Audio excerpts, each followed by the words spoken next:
Bhagavate Vasudevaya. Om Namo Bhagavate Vasudevaya. Om Namo Bhagavate Vasudevaya.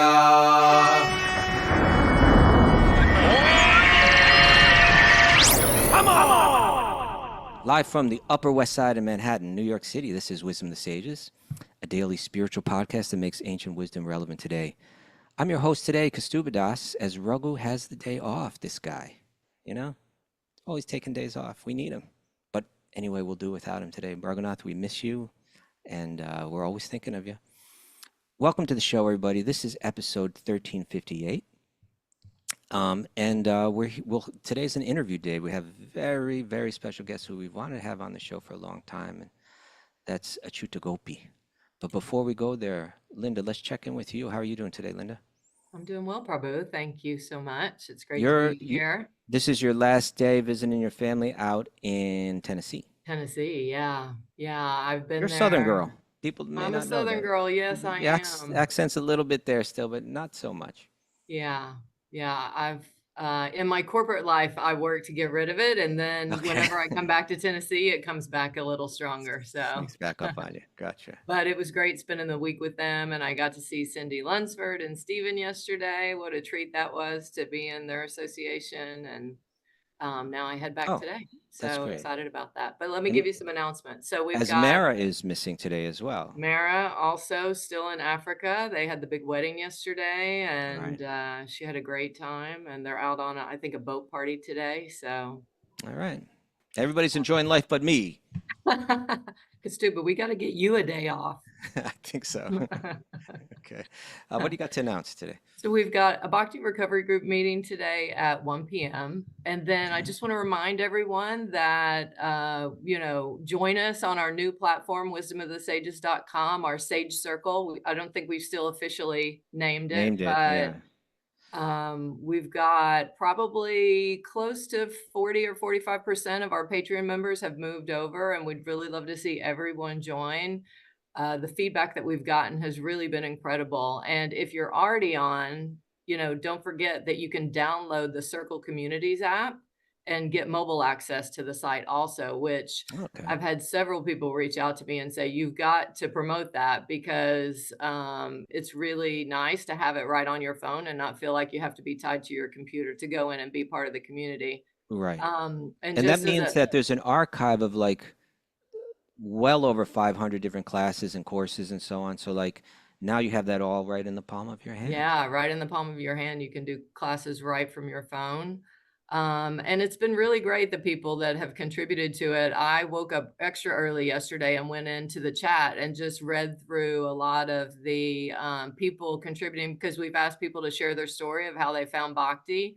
And that was actually a joyous time to spend, to read people's stories. You really feel like you get to know the people in this community. And that for me is, the association is one of the biggest benefits. I mean, I feel that's in the chat part of it. There's a chat specifically for tell us about yourself. And that's so cool. I got to go check that out. Yeah. Apart from the general chat, it's really sweet. And it's amazing how many community members we have from all over the world. So pretty incredible. So anyway, join wisdomofthesages.com. Go on, join our community, and don't. What do they look for when they want to do that? What button? So when you go on wisdomofthesages.com, there is a welcome screen, and it will say join now. And if you join, we just, we humbly ask for a minimum $5 a month subscription so that we can continue to create the content that we want to create and do the things that we want to do for the community.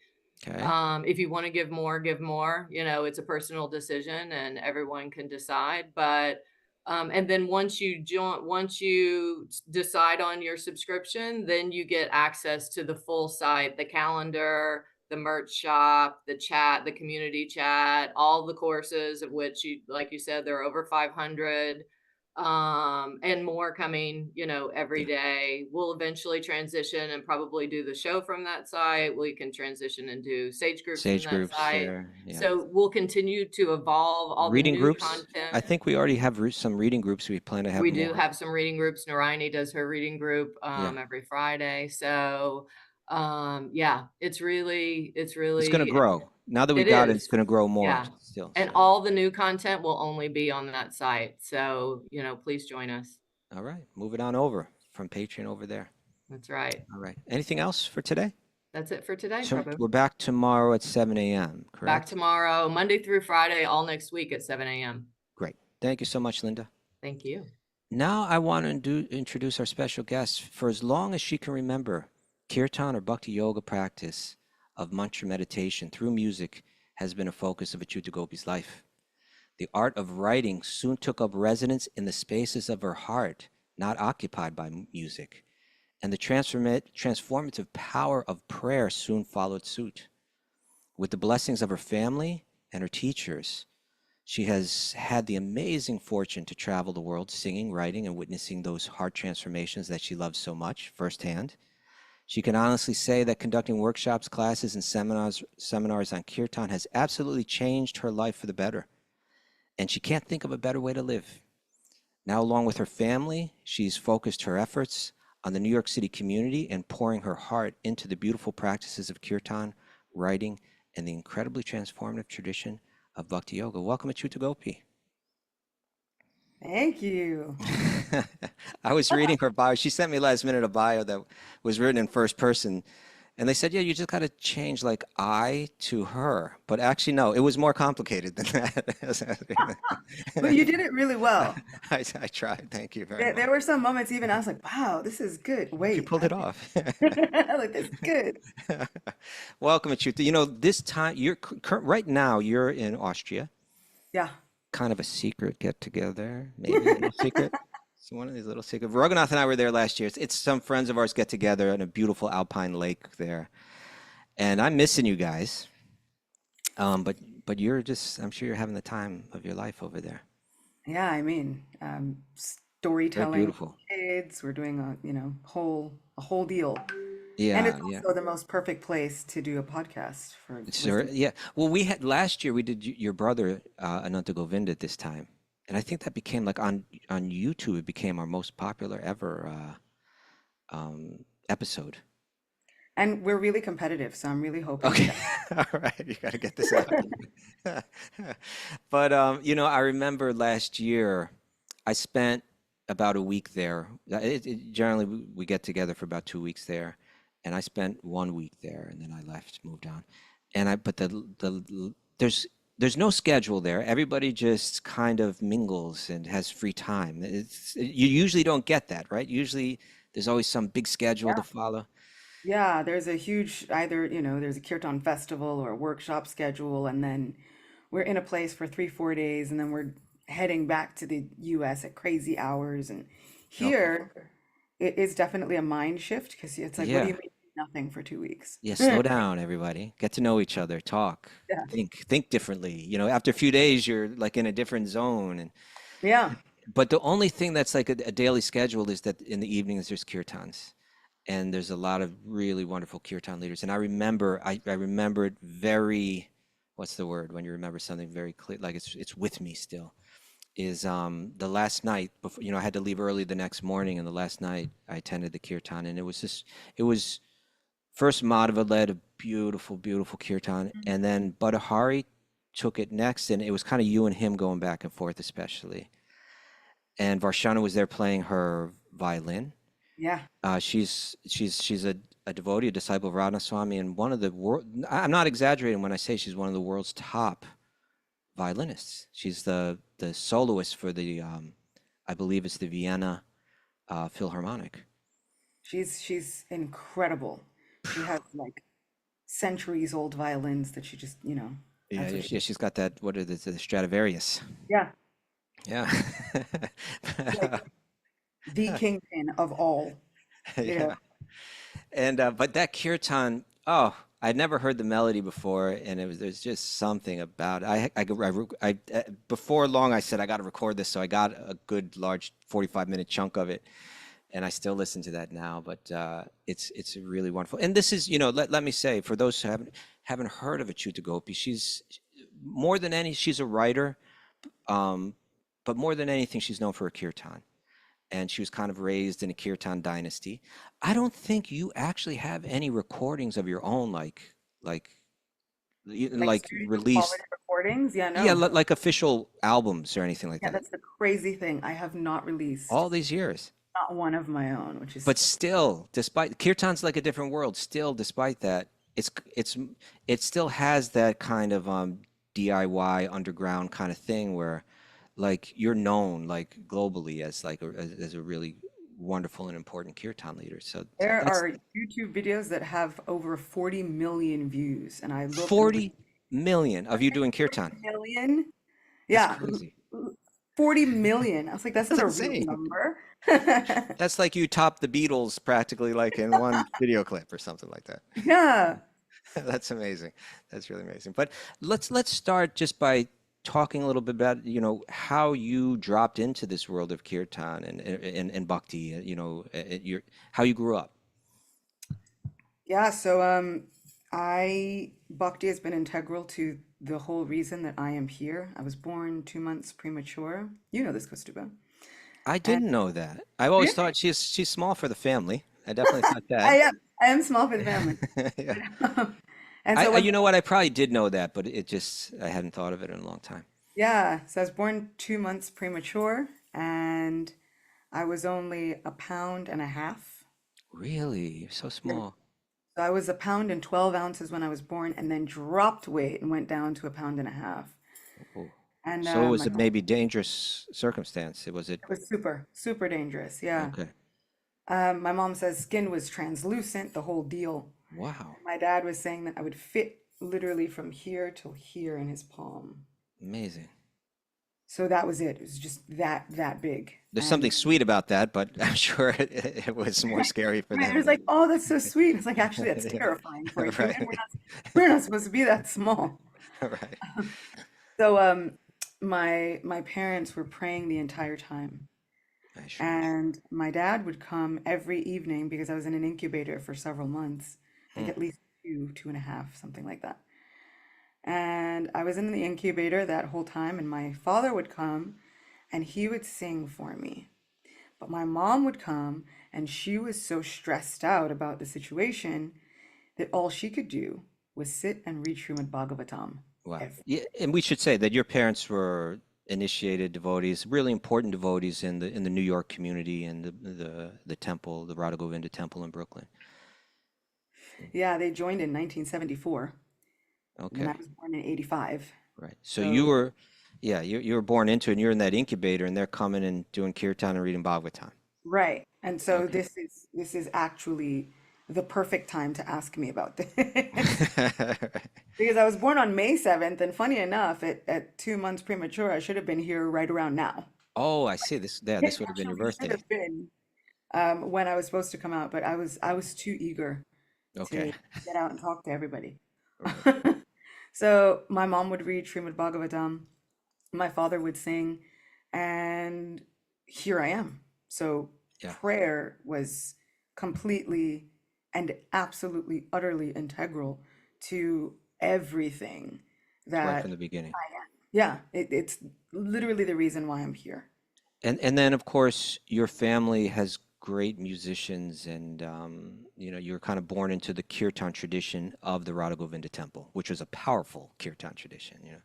It's such a powerful kirtan tradition, but what people don't realize is that it was really kind of compartmentalized. Okay. So it was really like the program is going on over here, and yeah, I guess you all can do kirtan over here. And then mostly after the program was going on. But was it like that your whole life, or did that kind of develop after some time? No, it was like that for a lot of my Okay. life. How I started singing, we would be in a temple room, and it was just myself, Ananta, Janaki, who's Ananta's wife, Yeah, yeah. and then sometimes our kirtan guru Shrikanta, Yeah, yeah. sometimes other devotees, but usually it was about four of us. I remember those days, and it would be after the program, and it would go And that's late. It would go yeah, to that's pretty much midnight or something like that, or later right. sometimes. That's like when we were able to sing. So Yeah, we would just sing whenever we could get fit in to sing. yeah, yeah, yeah. So sometimes when people ask me the question, they say, I want to do kirtan, but I feel like there's no time in the temple schedule for me. I'm like, welcome to You find the that time. experience of my existence. Right, We would right. just sing whenever because Krishna's there every day. Yeah, your brother really played a role and continues to play a role as kind of like a, what would be the right word? Like a, He's a general. He's yeah, like you can call him a an general. army Yeah, general. he's got that military discipline aspect to him for sure, but he's also very encouraging at the same, almost like ordering you to participate in an And encouraging and strong way. not almost. I was ordered Yeah, for all yeah, of my life. I yeah, would be hanging out in the hallways, yeah. and then he would literally grab me by the arm. He's like, "What are you doing?" Stop chilling with your girls over here and get Well, in the I would say, kirtan. like, I'm talking to my friends. He's like, "You don't have any friends. The holy name is your only friend. Let's Okay. go do kirtan." These are like exact verbatim words. And then he would drag Right. me to kirtan. But I think without that, I wouldn't have the strong connection that I have with kirtan today because actually he was right. Most of the people that I was trying to spend time with or talk to then, I don't even talk to anymore. And I Hmm. went through a really incredibly rough time growing up. I didn't actually have friends until high school. I had like Because your life was kind of like devotionally isolated or something like that. we went to regular school, so a lot of people ask, "Oh, did you go to like Gurukula? Did you go to Yeah, yeah. Krishna You're from boarding?" Jamaica, Queens, from New York Yeah, City, yeah, and so yeah. you Born went and raised in Queens in New to the York, public schools. and I went to public school. And not only was I some like vegetarian weirdo, because that was the thing. Okay. So I was a vegetarian weirdo, and I was black in a public school that was in a predominantly Jewish neighborhood. What school did you go to? It's PS 107. I Which don't know if anybody's is over there in Queens or like in that whole Queens. east side Okay. Flushing area. Okay. I went to this school and it was in this like it just happened to be it's a public school, but it was predominantly Jewish demographic, and so we were singing Hanukkah songs. Okay. Also, we knew Well, you were kirtan. eating kosher. That's there, at least. Yeah, well, I If your mean, diet was weird, at least it was kosher. but you'd think that we would find some common ground on that. We totally didn't It was because the hard to kids find. were Yeah. so like my parents would send us on Ekadashis with like goranga potatoes, and all the kids are like, "What is that?" And I'm like, "It doesn't. Come on, this is not so weird. It's a potato. Like, why did you eat potatoes?" So yeah, I mean, and so not only was I a weirdo vegetarian, strange religious kid, but then I was black, On top of and it no all. one seemed to understand that. Okay. There were only two black kids in the whole school, me Really? and one other girl named Mousie, and she Okay. was paraplegic. Oh, wow. Okay. So there was no one to relate to. All right. So you had to Literally go into no your own one. heart a lot or live in your Yeah, mind or something. Yeah. I so much. So imagine hearing at like 6, I had like one friend. Her name was Maureen, and this will let you know how much of an impact it makes when you're a kid, because now I'm 39 and not 6 anymore. Hmm. And we had been friends, and then one day she comes to me and she's like, "Oh, my mom said I can't play with you anymore because your skin color is going to rub off on me. Oh, And we think that that's really ugly." And she oh, never spoke to me again. you're kidding me. Unbelievable. Never. I was like, what kind of determination does this other 6-year-old have? Yeah, stand up. I know you don't listen to your parents with anything else, but that one, that's where we draw the line in the sand. Oh, Krishna. So yeah, I didn't really have a lot of friends until I was in high school. And then I went to a high school for performing arts, and then we were all weirdos. Right. A lot And of it was devotees came through that school. A lot of the old school devotees came through that school, I believe. really, Yeah, Satyaraj, I think, went there. whoa, I did an interview with Driti Devi Dasi, the artist, yeah, and she was telling me that, there's like a little crew there of people that went on to become devotees. that's cool. Yeah, yeah. Okay, so meanwhile, you're growing up in this family, the deeply devotional family. Your Radha Govinda Temple is maybe not a second home, maybe it's like almost like your first home. It is home. Yeah, it Yeah. was home. I would do homework there. I would talk to the devotees there. And I remember any of the devotees that would ever like give me the time of day and have a conversation, those are the devotees that you always remember. Wow. It's like all the people, it's like Kaustubha's good people because he's Okay. all the Thank you. people who like All there's right. like all the people that make such an impression on you when you're growing up and when the whole outside world is doing whatever it does. Yeah. Yeah. There's usually, hopefully, a home with devotees. Right. Was there a point in your life where I know that people that grow up in strong religious communities that for a lot of them there's a point where it has to shift from what you've been brought up in and what you're being told to do to what you actually decide for yourself that this is where my heart is. This is my faith. Yeah. That choice, the Mm. time when we're all making a decision. And so I think everybody has to come to Krishna consciousness at some point. You could be born into it, but like you said, at a certain point, you have to make that decision, make it your own, Yeah. and then carve out now what this spiritual path means for you. Right. I, even from the time I was 8, I always wanted to be a devotee, just Okay. because all of the stories, I'm a big reader, Yeah. You're a and storyteller as well. right, and this Krishna consciousness movement is filled with stories, the most fantastic stories, the Yeah. most mystical stories. Yeah. So it was easy for me to, okay, if I can't find any friends out there, I have a whole world inside Yeah. where nobody can touch me. It's Amazing. totally fine. I So was going to suggest that I thought when you say, you kind of develop your own path, I was going to say for you, I was going to say it must have been a combination of kirtan and Radha Govinda and the deity in the temple. But actually, I wasn't thinking, but yeah, now that you're saying this makes so much sense to me that for you it was also Bhagavatam and yes, Mahabharata and the stories. absolutely. It was always so when I was growing up, these were the books that I would choose to read. So we had, I remember in the You went to the third, comic books and all that too, or did you just go yeah, right past that? Oh, you were oh there no, already. I went through all the comic books and everything. Okay. So All right. when I was about 9 in third grade, we had this drop everything and read. So if you had done all the schoolwork that you needed to do, they would give you free time to be able to read. And for me, I was like, this is like gold. You just want to Wow. give me time to do what I like doing. Uh-huh. And they said you could bring any book that you wanted. And the book that I chose to bring was there was this really simply written book, The Life and Pastimes of Ramanujacharya. Okay. Probably seen that book. Yes, I think I have a copy of that. Right. And it's written in really simple English, just Hmm. really easy to understand. And that was the book that I chose to bring, which also might be why I didn't have friends because Okay, that was not what everybody else is reading. right, everybody else is like reading Nancy Drew and I'm like, but South Indian saints? No, Whose nobody names you can't else. pronounce. Right. And they really couldn't. Yeah. And so then I got roasted every day just because of stuff like that. But somehow or other, it didn't make me want to move farther away from Krishna consciousness. I think I already knew that it's like, there's no going back. I can't really be normal. Right. But I did wind up, as I got older, having those questions of, like, what if none of us have it quite right? What if Christians don't have it quite right?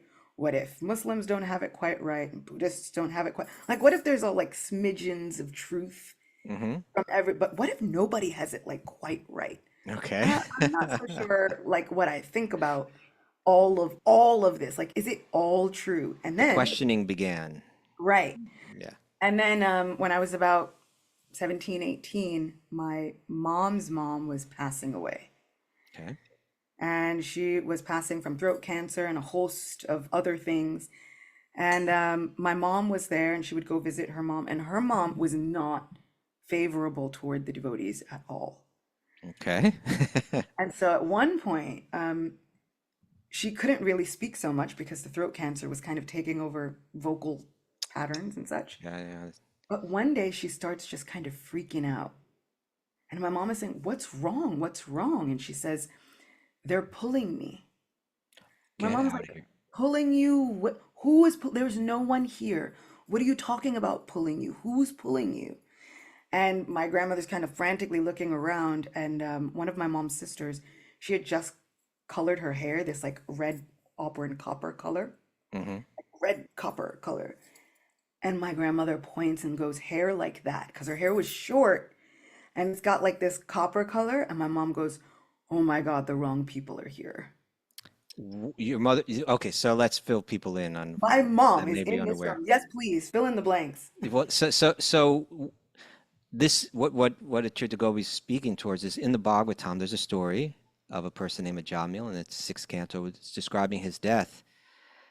He hadn't lived a deeply spiritual life, or let's say he abandoned his spiritual practices, and he's on his deathbed, and he sees these terrifying ogres or creatures or men, but terrifying men, with that colored hair and twisted faces, coming to pull him out of his body, pull his soul from his body, and drag him to the nether regions for punishment. And I'll tell you something. We interviewed Ganesham Prabhu once. He was actually one of our very first interviews. Wow. Who's like a hospital chaplain, and he told me, and he worked in the New York Presbyterian Hospital, and he said that he would hear stories of people talking about these creatures, and not only that, but that all of the other hospital chaplains from all the other religious traditions all had heard these stories. They Get all knew about these. get out. Yeah, it's So not an yeah, uncommon so thing. my mom was thinking, oh no, the wrong people are here. It should be the Vishnu Dutas, not the Right. Yamadutas coming. It should She be. says, she says, what can I do? And my mom points to her neck and says, give me those. And I'm telling you, this woman was The not, Tulsi beads, she was not at all favorable towards devotees. She's, give me those. but she knew. I'm like on the phone with my mom after all this has happened. I'm like, well, what did you do? She's like, well, I took them off and gave them. I'm like, you took them off. I'm like, Now they're "Don't coming take after them you. off." But then it just she calmed down. They went away. And the next day my mom came with like sanctified Ganga water and prayers to Lord Nrsingadev, and she was chanting. And basically after that, I don't think I ever questioned it again That because that was a faith builder.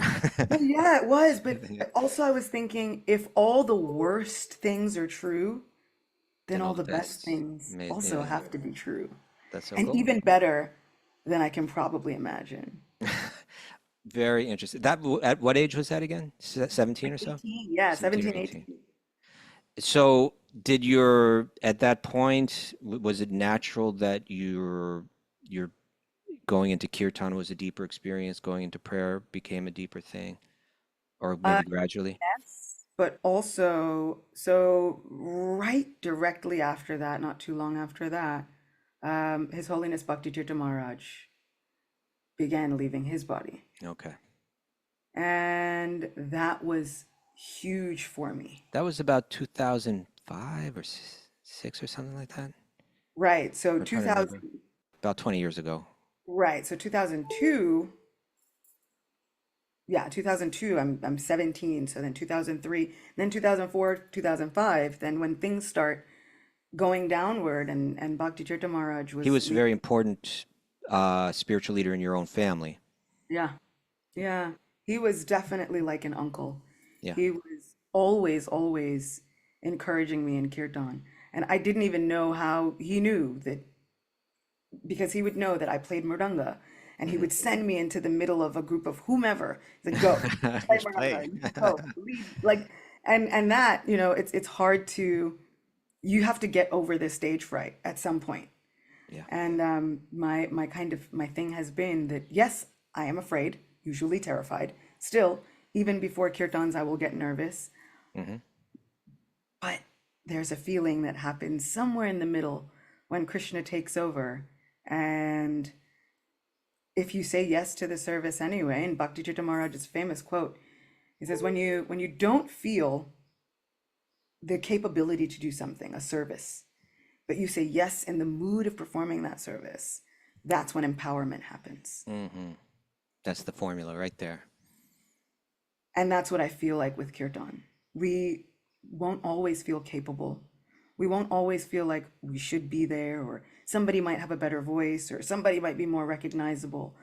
But when we give ourselves just the opportunity to say yes to the service and then go on with a heart full of faith, empowerment magic just happens.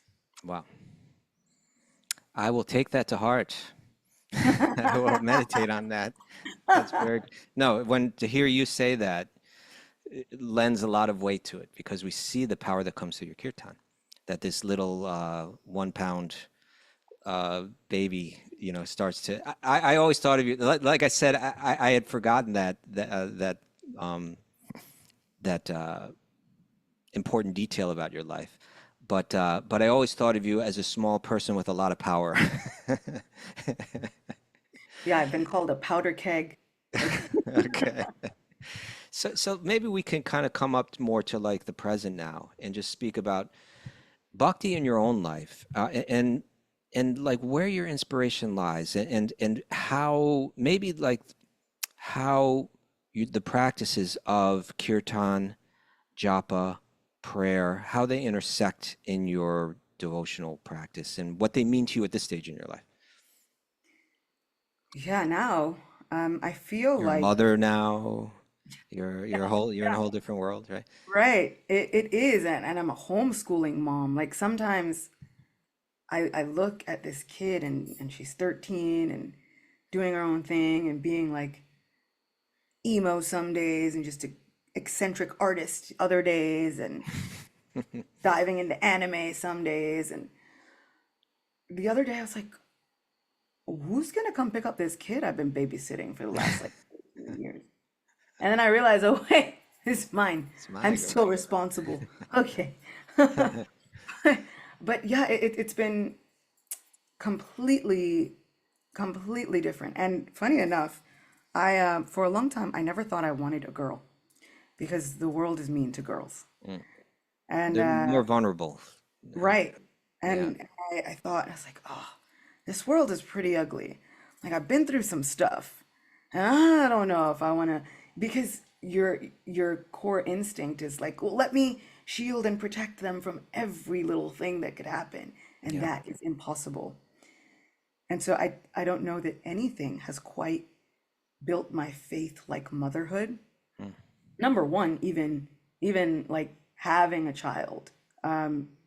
That you can take all like the breathing classes that you want, but nobody can come like nobody can really prepare you for the idea of pushing a watermelon-sized human Yeah, that must be out of terrifying. some like 10 centimeter dilate. I'm like, who thought this up? Who thought this was a great idea? And why didn't anybody like consult me before they said like, oh yeah, this is what your body's built for. And you But they took didn't that up with consult Lord me. Brahma. That's what I wanted to do. Okay. I was like, we need to have a conference, Okay. hop on a Zoom, and I do remember even like pushing, feeling like women have died in childbirth, and that's like, a common side effect that could Hmm. happen. And then at some point I thought, okay, Govinda, it's you and me. If this is going to happen, it's going to happen however you want it to happen. And throughout, over and above all of my fears, my trepidations, my holding back, whatever the case is, um, it was the most incredibly faith building situation ever The because childbirth itself or motherhood in childbirth general? itself, Yeah. because life and death, you're the only one looking down this tunnel. Yeah, No yeah. one You're really alone in a knows who's sense. with you. Yeah. Yeah. And then you have to really figure out who is with me. And Krishna is always with us. I know that for certain. And after those experiences, I really felt like, no, I absolutely know this for certain. That's amazing. There's something about being alone that if you don't experience it in in one way or another, you likely never really turn to God as deeply as you would. It kind of remains on a superficial level. Like my wife has been taking care of her mother for like the past year. Mm, And so I've been like living a lot of that time I've been living like when I spent 5 months in Mayapur, so I was living with friends. But when I'm back in New York, like I'm alone, like almost, all the time. And it's definitely when you experience it, when you embrace it in the context of bhakti and in the context of prayer and communicating with God in your own heart, you see how it facilitates it. What to speak of like the kind of aloneness when it's that kind of alone. What you just shared with me sounds like, okay, childbirth and death. These are the two times where it's like, even if there's other people around, Literally, birth and death. Like, yeah, yeah, birth and death, right? Even if there's other people around, it's you and God, and that's it. And it's such a boy. There must be nothing that prepares you for death like childbirth, I suppose. yeah. And my brother, he had unfortunately got run over by a car a few I years ago. remember that was the most heartbreaking thing. He survived it, Yes, but he's good, mostly. yes, Like, but it was oh man, it was such a heartbreaking thing when it happened. and incredibly scary. And He he was talks actually like about it now. dragged underneath the Yeah, car. Yeah, yeah. and he talks about it now. And I'm like, yeah, sounds like childbirth. Like, it sounds like a childbirth moment. Because at that point, you don't know what else you have. Like, Right. you're thrust into a situation where literally everything else is taken from you. Mm. And all you have is your ability and your decision, do I surrender or not? And sometimes the surrender is just a giving over of, okay, I don't have to handle this all on my own. Surrender doesn't necessarily have to mean like, oh, well, I shouldn't try to do things for myself. Of course you should, but it's just the giving over of the idea and the mindset of, I am the controller Yeah. and everything that happens is a product of my own capabilities. Accepting the truth that's there all along, but that even if we accept it theoretically, we don't fully feel it. For sure. It's feeling these things. We read these books. There's so many valuable instructions. We take them in. We have faith in them. We reflect on them. But at a certain point, we had to feel them deeply.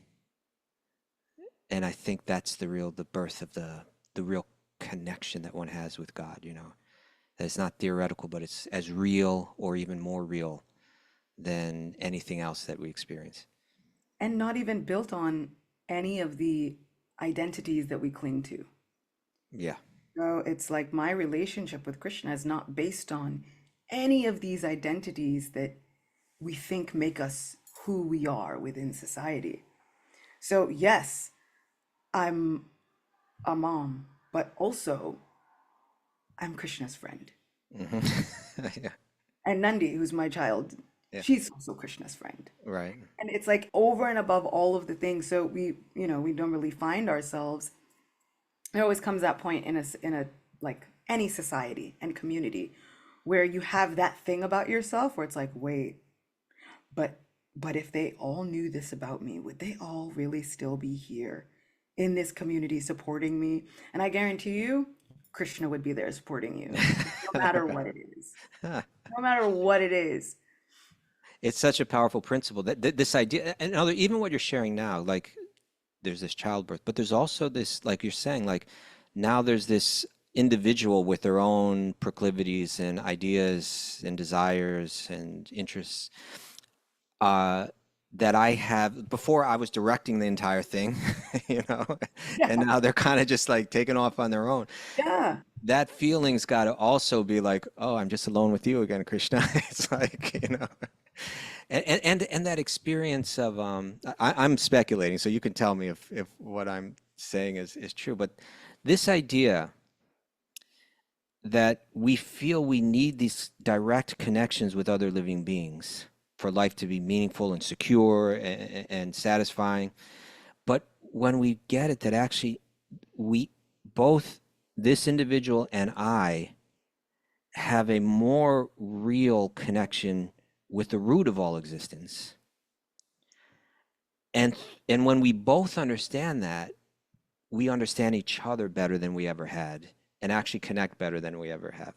That is the most true statement, because I had to, well, not had to, but I wound up going through a whole separation and divorce, and you start thinking, well, what kind of devotee does that make me? Am I still the same good Krishna kid that I've been this entire time? Yeah. Does this, does the title changing mean anything? And so, a lot of people ask me, they said, so like, how is it with you and Nandi's father? I'm like, actually, it's better than it's ever been. Mm. Because what I wound up finding was towards the end, I was like, we are not even treating each other like Vaishnavs or devotees anymore. And I was like, I can't, I can't raise a child just for the sake of simply saying, oh, look, your parents stayed together, but they weren't even treating each other or you like a Vaishnav. I was like, I can't do that. I refuse. And so then I had to do the brave thing and say, okay, I'm not going to do this anymore. I'm not going to live by the title and the rules that everybody says this is what makes a good devotee in theory. Hmm. And now with Krishna at the root of all things, we work so much better as friends and as co-parents. We are able to do so much better and then treat each other with such a bigger level of respect. Like I feel like there's been so much healing that has come from saying just like, I think the romantic part is not for us. But, Okay. but We we're don't have both to desperately try to keep that right. going. Right. I was like, but if we're both really committed to raising this kid to not need therapy from being our kid, which is what I've always said, like, I want to raise my That's child to not need therapy from being my child. They may need therapy for something else, but not from being my okay. child. Yeah. And I try, like that's my goal. And so the bitterness, the everything else, it was so much easier to forgive and put down. And I'm like, okay, I don't have to carry that anymore because we don't have to interact like that anymore. And I found like our communication got better. Everything got better. So much got better.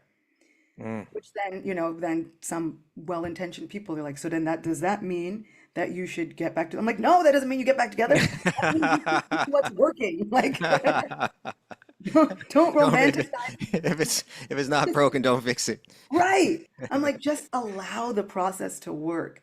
But Yeah. yeah, like you said, with Krishna as the root and having this spiritual identity as the source of all the things that we're doing in life, I find that it helps us to really connect better with one another Mm. because it draws our attention to the empty things that we say to one another.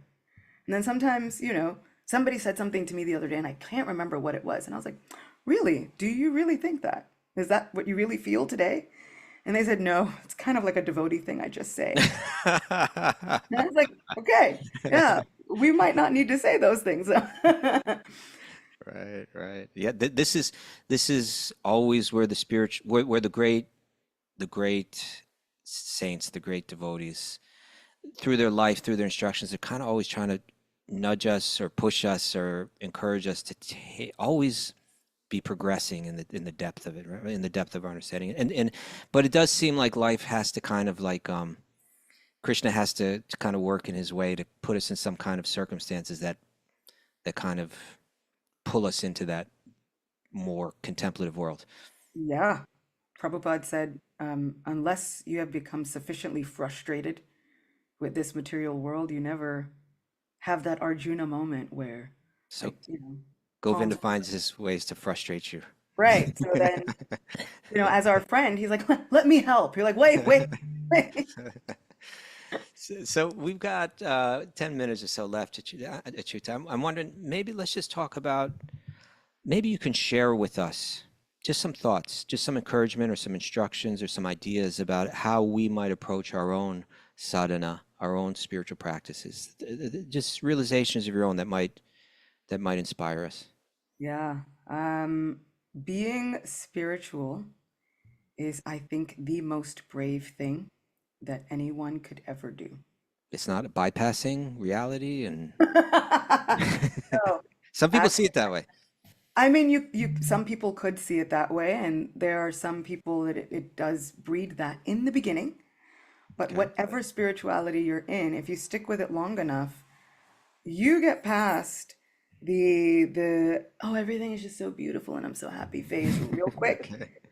And then it starts to like churn up all those shadows that are lurking and hiding. And so I think it is one of the most brave things that we could ever do because this entire world wants us to do something different. Every moment, everywhere we go, somebody's pulling at us to do something different. No, no, no, don't put your focus over there. Put it over here. And I think it's incredibly brave to say, no, I need a minute. I need to go really internal and contemplate this and really think about this with the Lord in the heart. Then it gets even more brave because people are like, well, who are you to be able to like talk to God in your heart? Like that sounds crazy. And also, the people in charge didn't give you permission, and they didn't need to, because the secret is that God is always residing there. It always has been. That's not a new thing. That's not anything that anybody needed to give you permission to do. I feel like it is incredibly courageous every day that you choose to remain spiritual in a material functioning world. So Thank I you. want to commend everybody for that bravery. All the people here. When you sit down to lead kirtan or to chant japa, is there any, do you have any kind of, I mean, sometimes these things are personal and you don't want to necessarily just blast them out to the world, but is there anything you could share with us to encourage us in our in those practices, whether it's a practical, something practical to consider to do or to think or contemplate, or some aphorism or something like that? Yeah, a lot of times I've thought of japa, prayer, the whole deal as a conversation. And when I say conversation, I literally mean the most real conversation that you can have. So if you're chanting japa, have a conversation with God as your best friend. Like a So back if and you're a forth. person, really have a conversation. And I promise you, God is here for it all, because you never have to tell anybody else about that. It's just between you and God. So if you're a person that curses like a sailor in your everyday life, I mean, sometimes you just gotta be who you Okay, are. just a little careful, but okay. You gotta be who you are. All I'm saying is God is not gonna be like, yikes, trust me. God's been there, done there, heard it. Like he's been Okay. there, like he's heard everything. And there are times when people people look at me strange when I say that. I'm like, but I like to read Krishna book. And in Krishna book, it tells us that Krishna and all his friends as little boys would go to the caves, Mhm. and they would yell foul language into the caves to hear All the echo. right. And I'm like, these boys are sitting there cursing in caves just to hear it echo back. I was like, I know boys will be, but they're gonna do what they do. So Krishna is And these not are boys are at the pinnacle of spiritual right and light. experience. Yeah. Exactly. Yeah. Like this is the goal. Yeah. So I promise you, Krishna is not threatened or put off by your personality. If you're chanting japa and these things are running through your mind, really offer them and just be as much of yourself as possible. And then give yourself the opportunity to receive reciprocation. How So do you many do of us, yeah, right? How do that? we do? I want to hear how you do it. Lately, my practice has been on finding gratitude. Okay. And there have been so many, like, I'll find myself in a day that's been really stressful or something, and then I'll sit down, and then I'll chant and think, but no matter what else happened in this day, this moment is perfect. If there was never any tomorrow or any moment more than this moment has been perfect. And it is as simple as like I switch my brain. I'm going, thank you. Thank you for like one perfect moment. This world is crazy and insane and always on fire. But somehow or other, I've been gifted one perfect moment. And as long as I'm chanting, I can make that perfect moment last. And so I find myself, sometimes I'm like, oh no, I have to go do something. But I'm like, but I don't want to stop my perfect moments. Like this has been such a perfect moment. And so I kind of feel that way even about this podcast. Like I feel like time didn't have to exist for like an hour. It's Right. just been, I'm super grateful to be here. It's been a really perfect moment. Wonderful. Thank you so much. Maybe we'll call this a perfect moment with the Acyuta Gopi. Hey, I was just yesterday, I was alone here, in New York City. Other people are out on retreats, other people are in Austria, other people are in different places. I was in the park, and I have different special places in the park that I go to. There's one really cool place. I'm I'm um I'm I'm hesitant to say exactly where because I don't want it to become too popular. Right? But there's a beautiful shady little what's the word I'm looking for? Grove or Mm. uh, what's the Sanskrit word I'm looking for?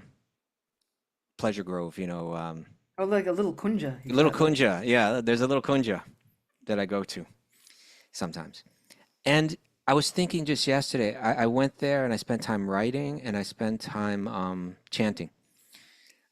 And I thought to myself that in the past, like myself, even not so long ago, I would feel like when it's a beautiful day in New York City, there's got to be something happening, and I got to be with other people, and I got to feel like I'm part of some kind of party or something, you know. And if I was alone on a day like that, I'd feel like, oh, I'm miss right in the heart. There'd be a feeling like I'm missing out. I'm not part of some kind of movie scene that I'm meant to be a part of right now that makes life worth living, and I'm feeling some sense of emptiness. And I was sitting there feeling like, and I think aging helps with it, and obviously practicing contemplation helps with it, but I feel like I can just be here with God in my heart Mm. and in His nature and chanting His name. And there really this is a perfect moment, right? This itself is a perfect moment. Yeah. There doesn't need to be anything else if we can allow it. And that gratitude and finding those perfect moments, because we all have them. Every single one of us, we have them. And they might not last as long as we want, as long as we hope, but the more gratitude we start finding for those Yeah, perfect moments, the more we'll start finding that we have them more. recognizing them. Yeah. Right. Our brain gets rewired to recognize that this is important, and we Mm. start seeing them all over the place. So I am so sure we're gonna find those perfect moments. Well, I remember when Andhra Prabhu passed away, important Mm, person in your life, a great acharya, a great teacher of kirtan. And when he passed away, I wrote something. I think I read it in your presence before, a bit of my eulogy, I suppose, my appreciation of him. And and that experience that you're talking about, I always felt it so profoundly. Maybe I began to think a little bit like you're thinking now, due to his power. When you're sitting in the Krishna Balaram temple in Vrindavan, in the courtyard of the Krishna Balaram temple, and Indra's just a few feet to you off to the side here, and Radha Shama Sundar and Krishna Balaram are right here on this side of you, and through the beautiful courtyard, through the branches of the Tamal tree, you're seeing Srila Prabhupada's samadhi tomb there. And and then he's leading this kirtan that's just like taking you to other levels. You would feel this is a perfect moment. There's no other place in the world. If I could be anywhere else in the world right now, I would not choose it. I would choose this right here. And we can feel that at any moment. A person that's actually getting spiritual experience can feel that at any moment, anywhere. and And that's you create those moments for us at Acyuta again and again. So I thank you. thank And you. you've done it again with this interview. Any last thing? Oh, let's just before we end, where can people find your content? You do podcasts, you have Yeah. books, you have kirtans. Where should people go to find these things? So I have my YouTube. If you just type Okay. in Acyuta Gopi, Acyuta Gopi. So I Okay. have my YouTube channel, and there I was doing readings of Krishna Yeah, book to you get. share a lot of talks and so on. Yeah. My Instagram, again, if you just type in my name, there's very few of me, Okay. um, and you'll find me. And Also, then Govinda Girl also, will do it on it on yeah, Govinda Girl will do it. okay. And then I have my website, which is achyutagopi.me. And Okay. on there, I do have a few of my writings. You can purchase my book. I wrote a book of poetry that then Award-winning book. yeah, Yeah. and not by devotees at all. It was an independent book publishing. Whoever wanted to, they could enter in, and it Okay. won in the category of best spirituality. So Look at that. it That's was beautiful. definitely that was all Krishna's mercy because That's it's all Govinda. about Govinda. The Yeah, yeah. whole thing's about Govinda. And then on the website, there's lots of offerings when I'm Okay. doing a next workshop, or I also do tarot readings. I did one today, one Get yesterday. out. Yeah. Um, is Concrete Jungle Kirtan. Is that the best place to find your kirtans? There are so many of them there, so yeah. Other places as well?